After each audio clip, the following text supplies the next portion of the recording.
ಇಲ್ಲಿವರೆಗೆ ನಾವು ಕಂಡಂಥ ಪೈಕಿಯಲ್ಲಿ ಏನು ಕೆಲಸ ಆಗಿದೆ ಕೇಳಿದ್ರಂತೂ ಆಗಲೇ ಇಲ್ಲ ಅವರು ಫೀಲ್ಡ್ನಲ್ಲಿ. ಖಾಲಿ ಚುನಾವಣೆ ಸಂದರ್ಭದಲ್ಲಿ ಬರ್ತಾರೆ, ಏನೋ ಒಂದು ಇಶ್ಯೂ ಮಾಡ್ಕೊ ಬರ್ತಾರೆ, ಅದೇ ವಿಷಯದಲ್ಲಿ ಚುನಾವಣೆ ಮುಗಿಸ್ಕೊಂಡು ಹೋಗ್ತಾರೆ. ನೀವು ಕನಿಷ್ಠ ಒಂದು 30 ವರ್ಷದವ್ರು ಅವರೇ, ಮಧ್ಯದಲ್ಲಿ ಒಂದು ಟೈಮ್ ಬಿಟ್ಟರೆ ಮತ್ತು ಪೂರ್ತಿ ಟೈಮ್ ಅವರೇ ಇದ್ದಿರಲಿಲ್ಲ ಅಧಿಕಾರದಲ್ಲಿ. ಆದರೆ ಮೊದಲೊಂದು 2 ಸಲ ಏನು ಹೇಳ್ತಿರೋ ಅಧಿಕಾರ ಇಲ್ಲ ನಮ್ಮದು, ಖಾಲಿ ನಾವು ಲೋಕಸಭಾ ಸದಸ್ಯರಾಗಿ ಏನು ಮಾಡಲಿಕ್ಕೆ ಆಗೋದಿಲ್ಲ ಅಂತಿದ್ದಾರೆ. ಇವಾಗ 10 ವರ್ಷದಿಂದ ಫುಲ್ ಟೈಮ್ ಅಧಿಕಾರದಲ್ಲಿದ್ದಾರೆ, ಮಿನಿಸ್ಟರ್ ಆಗಿದ್ದರು. ಆದರೆ ಇಲ್ಲಿ ಏನೂ ಕೆಲಸ ಮಾಡಲಿಲ್ಲ. ಚುನಾವಣೆ 3 ತಿಂಗಳಿಂದ ಬರ್ತಾರೆ. ಈ ಸಲ ನೀವು ಕಂಡಿರ್ಬೋದು, ಒಂದು ತಿಂಗಳ ಹಿಂದೆ ಬಂದಿದ್ದರು, ಅಲ್ಲಿ ಇಲ್ಲಿ ಭಾಷಣ ಮಾಡಿದ್ರು.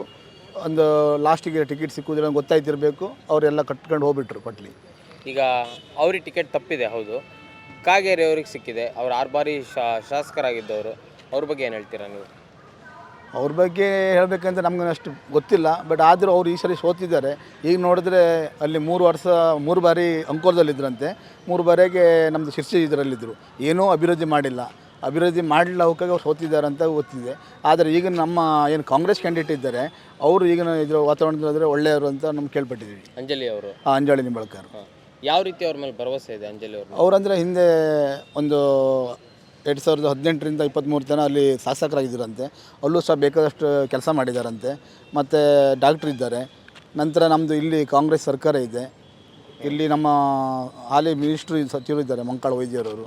ಅವ್ರ ನೇತೃತ್ವದಲ್ಲಿ ಚುನಾವಣೆ ಆಗೋದರಿಂದ ಅವ್ರಿಗೆ ಅನುಕೂಲ ಆಗ್ಬೋದು ಅನಿಸ್ತದೆ. ಇನ್ನು 10 ವರ್ಷದ ನರೇಂದ್ರ ಮೋದಿ ಸರ್ಕಾರದ ಆಡಳಿತದ ಬಗ್ಗೆ ಏನು ಹೇಳ್ತೀರಾ ನೀವು? ನರೇಂದ್ರ ಮೋದಿಯವರು ಆಡಳಿತ ಹೇಳಬೇಕಂತಂದರೆ ಏನು ಒಂದು ಮಾಧ್ಯಮದಲ್ಲಿ ನೋಡ್ತಾರೆ ಬಿಟ್ಟರೆ ಅವ್ರದ್ದು ಗ್ರೌಂಡ್ ರೋಡಲ್ಲಿ ಏನು ಕೆಲಸ ಆಗಿದೆ ಅಂತ ನಮಗೆಲ್ಲೂ ನೋಡೋದಿಲ್ಲ. ಖಾಲಿ ಫ್ಲ್ಯಾಕ್ಸಲ್ಲಿ ಆಮೇಲೆ ಮಾಧ್ಯಮದಲ್ಲಿ ಬರ್ತಾ ಉಂಟು ಅವ್ರ ಕೆಲಸ ಆಗಿದೆ ಅಂದ್ಕೊಂಡು. ಯಾವುದೇ ಒಂದು ಅಭಿವೃದ್ಧಿ ನೋಡ್ತಾ ಇಲ್ಲ. ಎಲ್ಲವನ್ನು ಇದ್ದನ್ನು ಏನು ಪ್ರೈವೇಟ್ ಕಂಪ್ನಿ ಕೊಟ್ಟಿದ್ದಾರೆ ಬಿಟ್ಟರೆ ಇಲ್ಲಿ ಬಡ ಜನರಿಗೆ ಸಿಗ್ದಂಥ ಸವಲತ್ತು ಏನೂ ನಮಗೆ ಕಾಣ್ತಿಲ್ಲ ಇವತ್ತವರೆಗೂ. ಅದಕ್ಕಾಗಿ ಈ ಸಲಿಗೆ ಏನು ಇಲ್ಲೂ ಸಹ ಉತ್ತರ ಕನ್ನಡದ ಒಳ್ಳೆಯ ಅಭ್ಯರ್ಥಿ ಕಾಂಗ್ರೆಸ್ನಿಂದ ನಿಂತಿದ್ದಾರೆ. ಅವರಿಗೆ ಈ ಬಾರಿಗೆ ನಮ್ಮದು ಒಂದು ಸಪೋರ್ಟ್ ಮಾಡುವಂಥ ವಿಚಾರ ಇದೆ. ಕಾಂಗ್ರೆಸ್ ಸರ್ಕಾರದ ಗ್ಯಾರಂಟಿಗಳ ಬಗ್ಗೆ ಏನು ಹೇಳ್ತೀರಾ ನೀವು? ಕಾಂಗ್ರೆಸ್ ಸರ್ಕಾರ ಈಗ ಸಿದ್ದರಾಮಯ್ಯ ನೇತೃತ್ವದಲ್ಲಿ ಏನು 5 ಗ್ಯಾರಂಟಿ ಕೊಟ್ಟಿದ್ದರು. ಅವರು 5 ಗ್ಯಾರಂಟಿ ಏನು ಅವರು ನುಡಿದಂತೆ ನಡೆದಿದ್ದಾರೆ. 5 ಗ್ಯಾರಂಟಿ ಸಹ ಒಂದು ಇತಿಹಾಸ ಎಂದು ಹೇಳ್ಬೋದು. ಇಲ್ಲಿಯವರಿಗೆ ಎಲ್ಲರೂ ಪ್ರಣಾಳಿಕೆ ಕೊಡ್ತಿದ್ರು. ಇಂಥ ಒಂದು 5 ಗ್ಯಾರಂಟಿ ಒಂದು ಜನರ ಭರವಸೆಯನ್ನು ಈಡೇರಿಸಿದ ಸರ್ಕಾರ ಏನಿದ್ದರೆ ಅದು ನಮ್ಮ ಕರ್ನಾಟಕ ಸಿದ್ದರಾಮಯ್ಯ ಸರ್ಕಾರ ಅಂತ ಹೇಳಲಿಕ್ಕೆ ನಮಗೆ ತುಂಬ ಖುಷಿ ಆಗ್ತದೆ. ಆ ಗ್ಯಾರಂಟಿಗಳ ಇತ್ತೀಚೆಗೆ ಒಂದು ವಿಡಿಯೋ ವೈರಲ್ ಆಯಿತು. ಒಬ್ಬ PUC ಹುಡುಗ ನಮಗೆ ಗ್ಯಾರಂಟಿ ಅಮ್ಮಂಗೆ ಬರ್ತಿರೋ 2000ದಿಂದ ನನಗೆ ಭಾಳ ಹೆಲ್ಪ್ ಆಯಿತು ಅಂತ. ನಿಮಗೇನು ಅನಿಸುತ್ತೆ? ಅದು ಒಂದು ಸೈಡ್ ಇರ್ಬೋದು. ಯಾಕಂದ್ರೆ ಅಂಥ ಉದಾಹರಣೆ ನನ್ನ ಲೆಕ್ಕ ಸಾವಿರಾರು ಉಂಟು. ನಾವೆಲ್ಲೇ ಒಂದು ಬಿಜಾಪುರದಲ್ಲೂ ಆ ಕಡೆ ಒಂದು ವಿಡಿಯೋ ನೋಡಿದ್ರು. ಒಂದು ಅಮ್ಮ ತನ್ನ ಮಗನ ಕಳ್ಕೊಳ್ತಾರೆ.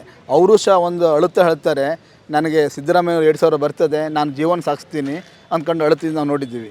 ಇನ್ನೊಂದು ಕಡೆ ಒಬ್ಬರು ಹಾಗೆ ವಯಸ್ಸಾದವರು, ಅವರು ಸಹ ಹಾಗೆ ಒಂದು ಕಡೆ ಆರೋಗ್ಯ ಸರಿ ಇಲ್ಲಾಗ್ತದೆ.